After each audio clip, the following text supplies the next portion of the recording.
Добро пожаловать в мой канал. Elisabeth Martichoux et Claire Gaveau partageaient l'article publié le 18 122 017 à 08 02 à jour le 18 122 017 à 08 24. Il y a 95 000 demandes d'asile par an, c'est Stavanger, une grande ville chaque année.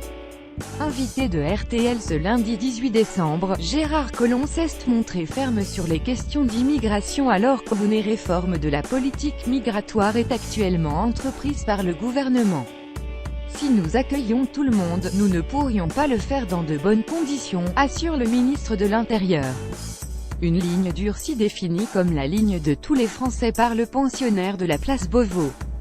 Nous avons décidé d'accueillir celles et ceux qui sont réfugiés des théâtres de guerre, qui sont prisonniers politiques, mais en même temps d'essayer de mener une politique qui permette que les migrations économiques soient menées de manière autre. C'est pourquoi Gérard Collomb a demandé l'accélération des expulsions dans une circulaire. Ceux qui sont déboutés du droit d'asile doivent être expulsés, c'est plus 14% d'éloignement par rapport aux 11 premiers mois de l'année.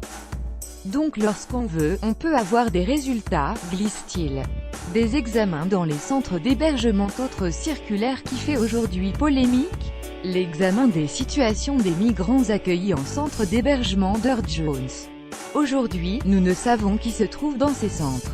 On pense qu'il y a à peu près un tiers des personnes qui sont des réfugiés, un tiers qui sont des déboutés et un autre tiers dont il faut évaluer la situation, détaille-t-il évoquant environ 103 000 personnes. Une annonce qui fait bondir les associations.